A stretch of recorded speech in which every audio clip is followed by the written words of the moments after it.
آج جہاں باقی عبادتوں میں سستی ہو رہی ہے، دعاؤں میں بھی لوگ پیچھے چلے جا رہے ہیں، مانگتے ہی نہیں ہیں، اور مانگتے ہیں تو پتہ نہیں کس اسٹائل سے مانگتے ہیں، توجہ نہیں ہوتی. اجتماعی دعاؤں پر زیادہ زور ہے، انفرادی پر زور نہیں ہے. کہیں مجمع دعا مانگ رہا ہوتا تو ہاتھ اٹھا کے آمین آمین شروع کر دیں گے، بس ٹھیک ہے، وہ بھی جائز ہے. لیکن دعا میں جو اصل ہے وہ انفرادی ہے. دیکھیں، جب آپ کسی سے اپنی حاجت پوری کرنے کے لیے کچھ مانگنے کے لیے جاتے ہیں تو اکثر آپ کی کوشش ہوتی ہے کہ اس سے اکیلے میں ملو. اکثر کوشش کیا ہوتی ہے؟ سب کے سامنے نہیں، بلکہ آپ اس کو لیں گے، بھائی تھوڑی دیر کے لیے ذرا مفتی صاحب آپ سے کام ہے. ایسا ہی ہوتا ہے نا، ذرا چھاؤں میں آ جائیں تھوڑی دیر کے لیے. لوگ کہتے ہیں نا، مفتی صاحب کہہ رہے ہیں بھائی یہیں پوچھ رہے ہیں، ذرا سائڈ پہ آ جائیں. تو سائڈ پہ جانے کے بعد پھر آپ کہتے ہیں یہ مسئلہ ہے، فلانا مسئلہ ہے، ٹمکانا مسئلہ ہے. تو سائڈ پہ لے جانے سے بعض دفعہ یہ بھی ہوتا ہے کہ سب کے سامنے آدمی اپنی بات نہیں لانا چاہ رہا ہوتا، اور بعض دفعہ یہ بھی ہوتا ہے کہ میں اپنی بات توجہ کے ساتھ سنا سکوں. تو دعا میں انسان، اللہ تو سب کی بات سنتا ہے، مجمع میں بھی اور تنہائی میں بھی، لیکن آپ دعا مانگنے میں جو آپ کی طبیعت لگے گی، توجہ سے مانگو گے، وہ تنہائی میں زیادہ شوق سے، زیادہ رغبت سے مانگ سکتے ہو. اجتماع میں ایسی رغبت اور ایسی شوق سے انسان دعا نہیں مانگ سکتا. تو انفرادی دعائیں ہی ختم ہوتی جا رہی ہیں. قرآن مجید میں اللہ تعالیٰ نے رمضان کی جو آیتیں ہیں ان آیتوں کے بعد ذکر کیا، وَإِذَا سَأَلَكَ عِبَادِي عَنِّي فَإِنِّي قَرِيب. اے نبی ان سے کہہ دیجئے کہ جب یہ مجھ سے میرے بارے میں پوچھیں تو آپ ان کو بتا دیں کہ میں بہت قریب ہوں تمہارے. اجیب دعوت الداعی اذا دعان. جب کوئی پکارنے والا، دعا مانگنے والا مجھ سے دعا مانگے گا تو میں اس کی پکار کا جواب بولے بھائی، پکار کا جواب دوں گا. پکار کا جواب دینے کا مطلب کیا ہوتا ہے؟ قبول کروں گا اس کی دعا. جواب کا یہ مطلب نہیں کہ اچھا میں نے سن لیا، چلو. ایک جواب تو یہ بھی ہوتا ہے نا، اچھا آپ چپ ہو جا. ہم کسی کو پکار رہے ہیں، کہتے ہیں اچھا بھائی ٹھیک ہے، پتہ چل گیا، چپ کر کے بیٹھ جاؤ آرام سے. تو اللہ تعالیٰ جب جواب دیتے ہیں تو کیا مطلب ہوتا ہے کہ اللہ تعالیٰ وہ دعا قبول کر رہے ہیں. ہم دعا کثرت سے مانگتے کیوں نہیں ہیں؟ اس کی وجہ یہ ہے کہ ہمارے ذہن میں ایک چیز شیطان نے بٹھا دی ہے کہ مانگو تب بھی ویسے کے ویسے ہی ہے، نہیں مانگو تب بھی ویسے کے ویسے. وہ فلاں آدمی تو نہیں مانگتا، وہ تو پھر بھی اس کی تنخواہ اچھی مل رہی ہے، اور میں تو کئی سالوں سے دعائیں مانگ رہا ہوں، اللہ میری تنخواہ ڈبل نہیں کر سکتا تو کم از کم 50% بڑھا دے. تو میں تو وہیں کا وہیں ہوں، میری تنخواہ میں تو کوئی اضافہ ہو نہیں رہا. تو ہم تو دیکھتے ہیں کہ ادھر دعا مانگو کچھ بھی نہیں ہو، سوائے ثواب کے کچھ بھی نہیں ملتا. یہ وہ چیز ہے جو انسان کو دعاؤں سے روکتی ہے. حالانکہ ہم پیغمبروں کی زندگی دیکھتے ہیں تو بات بات پر دعائیں مانگتے تھے، بہت کثرت سے، بہت زیادہ. نوح علیہ السلام، اچھا اللہ نے ان کی دعاؤں کو قرآن میں ذکر بھی کیا ہے. مناجات مقبولہ ایک دعاؤں کی کتاب ہے. حضرت مولانا اشرف علی تھانوی رحمہ اللہ تعالیٰ نے قرآن اور حدیث کی دعاؤں کو ایک چھوٹی سی کتاب میں جمع کر کے ایک ہفتے پہ ڈیوائڈ کر دیا اس کو، کہ آپ روزانہ ان میں سے ایک حصہ پڑھیں گے تو پورا ہفتے میں وہ تقریباً تمام دعائیں کور ہو جائیں گی جو قرآن و سنت میں بیان کی گئی ہیں. وہ کتاب ضرور خریدیں، رکھیں اپنے پاس، مناجات مقبولہ کے نام سے. تو ہم دعا کیوں نہیں مانگتے؟ مسئلہ ہمارے ساتھ یہ ہے کہ ہم کہتے ہیں کہ جو مانگتا ہے وہ بھی وہیں کا وہیں، اور جو نہیں مانگتا ہے وہ بھی کوئی سرخاب کے پر تو لگ نہیں جاتے کوئی مانگ رہا ہو تو. یہ وہ مسئلہ ہے جس کی وجہ سے لوگ دعائیں مانگنے میں بخل سے کام لیتے ہیں. جبکہ پیغمبر کثرت سے دعائیں مانگا کرتے تھے، بہت زیادہ. جو پچھلی آسمانی کتابیں ہیں ان میں لکھا ہوا ہے کہ یعقوب علیہ الصلوۃ والسلام اتنی کثرت سے دعائیں مانگا کرتے تھے کہ سجدے میں جا کے کہ ان کے یہ جو گھٹنے ہیں اور سر میں سخت نشان بن چکے تھے، وہ جگہ زمین پہ لگ کے سخت ہو جاتی ہے نا. تو اتنی کثرت سے دعائیں، اتنی کثرت سے دعائیں. ہم نے جن بزرگوں کے ساتھ ٹوٹا پھوٹا وقت گزارا ان کو دیکھا کہ وہ دعا بہت لمبی لمبی دعائیں مانگا کرتے تھے، بہت لمبی. ہمارے شیخ کے سامنے جب کوئی آیا کرتا تھا دعا کے لیے کہتا تو ہاتھ اٹھائے بغیر ویسے ہی اس کو ایک دعا کا جملہ کہہ دیا کرتے تھے. کسی نے کہا کہ آپ ہاتھ اٹھا کے اس کے لیے دعا کیوں نہیں مانگتے؟ تو فرماتے تھے کہ جب میں ایک دفعہ ہاتھ اٹھا لیتا ہوں تو پھر اتنی آرام سے نیچے گراتا نہیں، کیونکہ پھر اللہ کے دربار میں اب ہاتھ اٹھا لیے تو پھر تو ایسا ان کا دل لگتا تھا، مانگتے چلے جاتے تھے، مانگتے چلے جاتے تھے. تو بات یہ ہے کہ جب یہ یقین پیدا ہو جائے کہ جس خالق نے ہمیں پیدا کیا ہے اور جس نے ہمیں مانگنے کا حکم دیا ہے، اس کے سامنے جب ہاتھ اٹھا کے گڑگڑائیں گے تو وہ تھوڑا نہیں دے، وہ دعا لازمی قبول کرے گا، اور وہ لازمی ہماری مانگی ہوئی چیزیں ہمیں عطا کرے گا. یہ جذبہ اور یہ نیت جب انسان میں پیدا ہو جائے تو پھر اس کا دعاؤں میں دل لگتا ہے. کیسے نہیں لگے گا؟ آپ سوچیں کہ آپ کو کوئی بتا دے کہ یہ جو سیٹھ صاحب ہے بہت بڑے، آپ جا کے ان سے مانگو، یہ ٹائم نکال کے بیٹھے ہوئے ہیں، جتنا مانگو گے، جو مانگو گے یہ دیں گے. تو اب آپ بتاؤ، آپ یہ کہو گے کہ میرے پاس مانگنے کا ٹائم نہیں ہے؟ ایسے موقع پہ آپ یہ کہو گے؟ آپ جائیں گے اور بسم اللہ کر کے شروع ہو جائیں گے. آپ بولیں گے سر یہ مجھے 10 فائلیں چاہیے بحریہ ٹاؤن کی. آپ سوچو گے 10 نہیں ملی تو 9 تو مل جائیں گی. سر مجھے یہ بھی چاہیے، مجھے یہ بھی چاہیے، مجھے یہ بھی چاہیے، اور آپ کو یقین ہوگا یہ دے رہا ہے.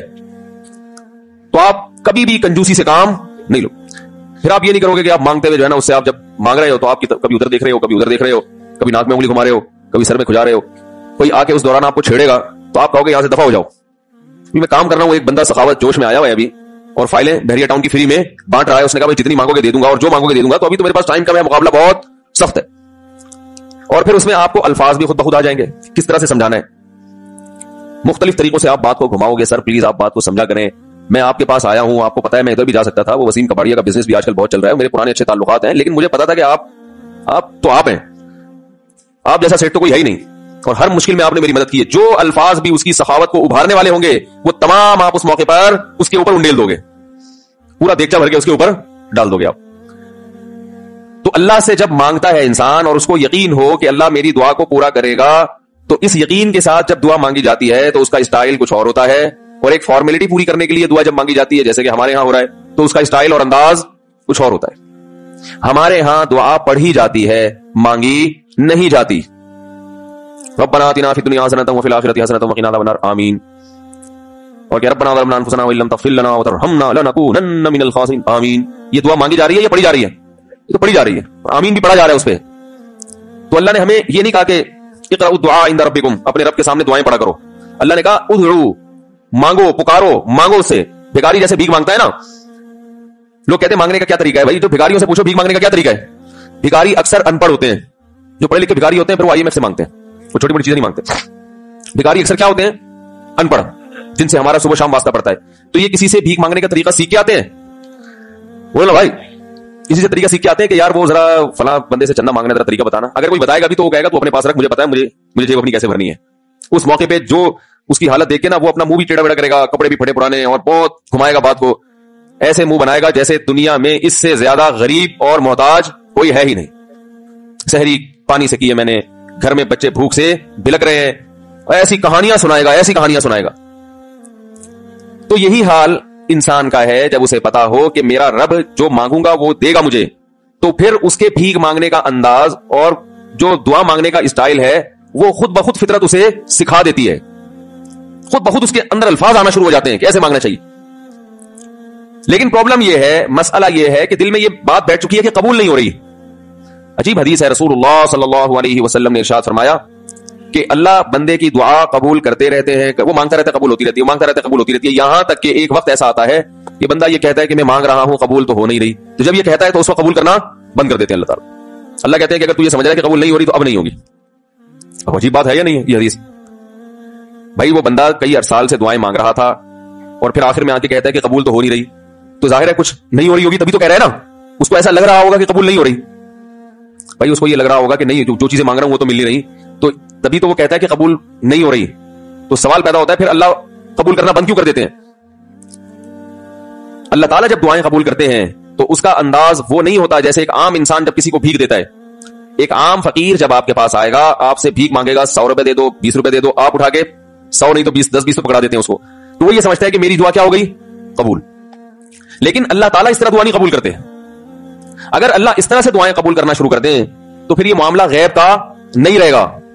ادھر آپ نے دعا مانگی, اے اللہ میرے کاروبار کو بڑھا دے, لیلۃ القدر میں رو کے دعا مانگی, اور صبح صادق کے وقت آپ کا فون آیا کہ آپ کا کنٹینر کسٹم والوں کے شر سے محفوظ ہو گیا ہے, سمجھ میں پاس ہو گیا وہ, اور آپ کی چیز ڈبل قیمت پہ بک گئی ہے. پھر آپ نے دعا مانگی, ہے اللہ تیری رحمت اس وقت جوش میں آئی ہوئی ہے, تو ایسا کر میرا بچہ بھی پاس ہو جائے, اس کے نمبر اچھے آ جائیں. ادھر فون آیا کہ آپ کا بچہ پہلی پوزیشن سے کامیاب ہو گیا. پھر آپ نے کہا آج اللہ کی رحمت بہت جوش میں آئی ہوئی ہے, اے اللہ میری بیوی بھی ٹھیک ہو جائے. تو بیگم صاحبہ کا فوراً فون آ گیا کہ میں ٹھیک ہو گئی ہوں, ہے بھائی میں ٹھیک ہو گئی. اے اللہ ساس صاحبہ بہت دنوں سے آگے بیٹھی ہوئی ہیں, جانے کا نام نہیں لے رہی, فون آ گیا کہ میں چلی گئی ہوں. اس طرح سے اگر دعائیں قبول ہونا شروع ہو جائیں تو میرے بھائی پھر یہ سارے کافر, یہ سارے لبرل لوگ جو اللہ کو مانتے ہی نہیں ہیں, یہ دنیا کا ہر کام چھوڑ کے مصلی بچھا لیں گے اور دعاؤں کو فوکس کرنا شروع کر دیں گے. دعا قبول ہوتی ہے مگر اس شخص کی جو اللہ پر غیب پر ایمان رکھتا ہے, جسے دعا قبول ہوتی ہوئی نظر نہیں آتی مگر وہ یقین کرتا ہے کہ دعا قبول ہو رہی ہے. صرف اس شخص کی دعا قبول ہوتی ہے, اس کے علاوہ کسی کی قبول نہیں ہوتی. بہت مشکل ہے بھائی سمجھانا. دعا سب کی قبول ہوتی ہے کا مطلب پتہ ہے, سب کی مطلب ان سب کی کہ جو یہ یقین رکھتے ہیں کہ قبول ہوتی ہوئی نظر نہیں آ رہی پھر بھی قبول ہو رہی ہے, ان لوگوں کی قبول ہوتی ہے دعا. حدیث سے پتہ چلتا ہے, اور اصل میں دعا مانگتے ہی یہی لوگ ہیں. اب آپ کہیں گے بھائی نظر تو آ نہیں رہی, جب میں جو چیز مانگ رہا ہوں وہ مل نہیں رہی, تو کیا ایسے قبول کا کرنا کیا ہے بھائی, یہ تو مشورے مل رہے ہیں ہمیں کہ پھر بھی مانگتے رہو. تو ہم نے, وہ ایک فقیر تھا نا, ایک سیٹ صاحب کے پاس آیا, کہنے لگا کہ بھائی ذرا کچھ پیسے مل جائیں گے, گھر میں ضرورت ہے. تو اس نے کہا اتنے ہٹے کٹے ہو کے بھیک مانگتے ہو شرم نہیں آتی, تو اس نے کہا فی الحال میں نے آپ سے بھیک مانگی ہے, مشورہ نہیں مانگا. جب مشورہ مانگوں تو اس وقت مشورہ دے دینا کہ بھیک مانگنا میرے لیے مناسب ہے یا نہیں ہے بھائی. ابھی میں آپ سے پیسے مانگ رہا ہوں, مشورے کے لیے پھر کوئی اور ٹائم انشاءاللہ رکھ لیں گے, اس میں آپ سے مشورہ لوں گا کہ میرے جیسے آدمی کو بھیک مانگنا مناسب ہے یا نہیں. تو آپ کے ذہن میں بھی یہ خیال آ رہا ہوگا کہ ہم اللہ سے دعا مانگتے ہیں اور اللہ کی طرف سے جو چیز جو ہم مانگ رہے ہیں وہ تو مل نہیں رہی, بلکہ اللہ کی طرف سے مشورے مل رہے ہیں کہ مانگتے رہو قبول ہو رہی ہے, تو ہوتی بھی تو نظر نہیں آ رہی. کیا خیال ہے بھائی؟ ہوتی قبول ہوتی بھی نظر تو نہیں آ رہی. تو یاد رکھیں دعا تو لازمی قبول ہوتی ہے. اگر آپ کو قبول ہوتی بھی نظر نہیں ہے, دعا قبول ہونے کے انداز مختلف ہیں. اللہ تعالیٰ کے جس طرح سے قبول کرتے ہیں نا, وہ عام لوگوں کی طرح نہیں آپ کو چیزیں پکڑا دیتے, یہ تو غیب سے معاملہ ختم ہو جائے گا. اللہ کی حکمت کا تقاضا یہ ہے کہ اس طرح سے قبول کروں کہ قبول ہو مگر اس کو پتا نہ چلے, کیونکہ وہ اللہ کا دربار ہے, اس کی کچھ قیمت ہے کہ وہ ہر ایک کو مانگنے کی توفیق نہیں دیتا. بھائی آپ نے کبھی دیکھا کہ کوئی سیٹ ایسی دکان کھول کے بیٹھ جائے کہ آؤ جو مانگو میں دوں گا؟ ایسے تو کیا ہوگا کہ پورا نظام خراب ہو جائے گا نا. پھر آپ 10 فائلیں تھوڑی مانگیں گے, پھر تو آپ کہیں گے پورا بحریہ ٹاؤن میرے حوالے کر دو, پھر تو آپ یہ کریں گے نا.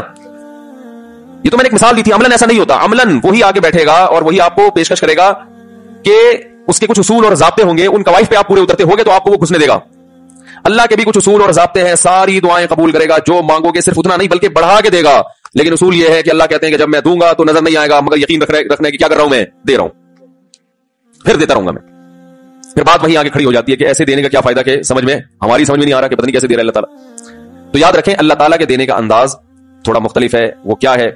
بعض مرتبہ جو چیز مانگ رہے ہوتے ہیں اللہ وہی چیز آپ کو دے دیتا ہے, اور ایسا بھی ہوتا ہے. ہمیشہ ایسا تو نہیں ہوا کہ جو چیز مانگی اور نہیں ملی ہو. کئی بار ایسا ہوا کہ جو مانگا وہ اللہ نے دے دیا, فوراً مسئلہ حل ہو گیا. بعض دفعہ بلکہ اس سے بھی پہلے کا اسٹیپ, بسا اوقات تو آپ دعا مانگی نہیں رہے ہوتے, آپ اس کو دعا سمجھ رہے ہوتے ہو, لہذا اس میں وہ جان ہوتی نہیں ہے, تو قبولیت کا پھر سوال ہی پیدا نہیں ہوتا. آپ دعا پڑھ رہے ہوتے ہو, مانگ رہے نہیں ہوتے. تو اللہ نے تو دعائیں قبول کرنے کا کہا ہے, دعائیں پڑھنے پر کہا ہو, وعدہ کیا ہو, ایسا ہمارے علم میں کوئی حدیث نہیں ہے. دیکھیں یونس علیہ الصلوۃ والسلام جب مچھلی کے پیٹ میں تھے تو یونس علیہ السلام کو اپنی خطا کا احساس ہوا کہ میں اللہ کی پرمیشن کے بغیر اپنی قوم کو چھوڑ کے آ گیا ہوں. ان کو احساس ہو گیا, تبھی اللہ نے مجھے مچھلی کے پیٹ میں ڈال دیا ہے. تو اب آپ نے مچھلی کے پیٹ میں جا کے یہ دعا مانگی, لا الہ الا انت سبحانک انی کنت من الظالمین. اے اللہ تیرے سوا کوئی عبادت کے لائق نہیں ہے, سبحانک تو ہر عیب سے پاک ہے, تو نے جو مجھے مچھلی کے پیٹ میں ڈال دیا تو یہ تیری غلطی نہیں ہے, تو ہر عیب سے پاک ہے. انی کنت من الظالمین, میں ہوں ظلم کرنے والا اپنی جان پہ, مجھ سے غلطی ہوئی ہے. اللہ تعالیٰ کو آپ کا یہ مانگنا اتنا پسند آیا کہ مچھلی کو حکم دیا کہ ان کو ساحل پر اگل دو. اور نہ صرف یہ کہ مچھلی نے آپ کو ساحل پہ ڈالا, وَأَنبَتْنَا عَلَيْهِ شَجَرَةً مِّن یقطین, یقطین کوئی درخت تھا وہ بھی اللہ نے اگا دیا دھوپ سے بچانے کے لیے. لیکن جب مصیبتوں میں ہم یہ کلمہ پڑھتے ہیں لا الہ الا انت سبحانک انی کنت من الظالمین, تو ہم یوسف علیہ السلام والے جذبے سے یہ کلمے میں جو الفاظ ہیں وہ مانگتے نہیں ہیں, بلکہ ہم یہ کلمہ پڑھتے ہیں. سمجھ رہے ہیں؟ پڑھنے کی بھی برکتیں ہوتی ہیں, میں اس کا منکر نہیں ہوں, لیکن ہماری جو ورڈنگ ہوتی ہے نا وہ مانگنے کا اسٹائل نہیں ہوتا. ہم چھوٹے بچے تھے تو مسجد میں آیت کریمہ کا ورد ہوا کرتا تھا. بھائی حالات خراب ہیں آج کل, امام صاحب اسپیکر پہ اعلان کر کے بلا دیتا, آ جاؤ بھائی آیت کریمہ کا ورد ہوگا, لا الہ الا انت سبحانک انی کنت من الظالمین, 5 لاکھ دفعہ پڑھا جائے گا. تو ہم مسجد میں آتے, وہ مسجد میں دانے ہم تو آتے تھے, اس کے بعد جلیبیاں بھی ملتی تھی, بڑی گرم گرم ٹائٹ جلیبیاں ہوتی تھی. اب تک وہ مزہ نہیں آیا جلیبی میں. تو وہ جلیبیاں بھی ہوتی تھی, اوپر دانے رکھے ہوئے ہوتے تھے, وہ 5 لاکھ دانے ہوتے تھے, ختم کرنے ہوتے تھے. تو پھر ہم کیا کریں, لا الہ الا انت سبحانک انی کنت من الظالمین, لا الہ الا انت سبحانک. اس میں فراڈ نہیں کرتے تھے, پڑھتے پورا تھا الحمدللہ. بعض لوگ تو کیا کرتے تھے, ایک مٹھی لا الہ الا انت سبحانک انی کنت من الظالمین پھونک مارا اور سائڈ پہ رکھ دیا. وہ یہ ڈرامے بھی ہوتے تھے, لیکن ہم پورا ہی پڑھتے تھے. لیکن اس میں مانگنے کا انداز تو نہیں ہوتا تھا, لا الہ الا انت سبحانک انی. پھر اس میں بچے تھے, شرارت بھی شروع ہو جاتی تھی. پھر دیکھنے کوئی ادھر دیکھ رہا ہے تو ایک دانہ اٹھایا, لا الہ الا انت سبحانک انی کنت من الظالمین, یوں کر کے اس کی ناک پہ مارا ہے. کوئی ادھر دیکھ رہا ہے تو اس کی جیب میں ڈال دیا. تو یہ دعا مانگی جا رہی ہے, یہ تو پڑھی جا رہی ہے, فارمیلٹی ہے کہ 5 لاکھ پورے کرنے ہیں, تو اس کے بعد جلیبی کھانا ہے اور نکلنا ہے. تو آج بھی ایسا ہی ہو رہا ہے. امام صاحب دعا مانگتے ہیں, لوگ کہتے ہیں یار چلو جب نماز پڑھ لی, 4 رکعتیں پڑھ لی, سلام بھی پھیر لیا, تو اس میں کیا جا رہا ہے, یہ بھی پوری کر لو. ایسا ہی ہوتا ہے نا, یہ بھی پورے کر لو, آمین آمین کہہ لیں گے. امام صاحب ڈرائیور ہیں, ہم پیچھے مقتدی ہیں, تو جہاں اتاریں گے وہیں اتریں گے ہم لوگ, پہلے تو نہیں اتر سکتے. تو یہ ایک لوگوں کے ذہن میں تصور ہے. نبی صلی اللہ علیہ وسلم نے فرمایا اللہ ظاہر قلب کے ساتھ دعا کی طرف توجہ نہیں دیتے. ظاہر قلب کا مطلب آپ کا دل حاضر نہیں ہو, کچھ اور سوچ رہے ہو, اور ادھر سے آپ نے ویسے یہ فارمیلٹی پوری کرنے کے لیے. اللہ کہتے ہیں کہ جب تو مانگنے میں مخلص نہیں ہے تو میں تجھے کیوں دوں, تو مانگنے میں ہی مخلص نہیں ہے. تو بعض دفعہ بلکہ اکثر ایسا ہوتا ہے کہ ہماری دعا میں جان ہی نہیں ہوتی. آدم علیہ السلام کو جب جنت سے نکالا گیا تو پریشان تھے, بے چین تھے, مسترب سے, میں کیا کروں کہ اللہ مجھ سے خوش ہو جائے. اس بے چینی میں الفاظ نہیں آ رہے سمجھ میں. فتلقى آدم من ربه کلمات, اللہ فرماتے ہیں اللہ نے آدم کے دل میں کلمات ڈال دیے ان کی بے چینی کو دیکھ کر کے, اس طرح سے مجھے مانگو. جب انسان اخلاص کے ساتھ دعا مانگتا ہے تو الفاظ کا القاء کہاں سے ہوتا ہے, اللہ کی طرف سے. وہ القاء ہونا شروع ہوتا ہے. اللہ کہتے ہیں اس طرح سے مانگ.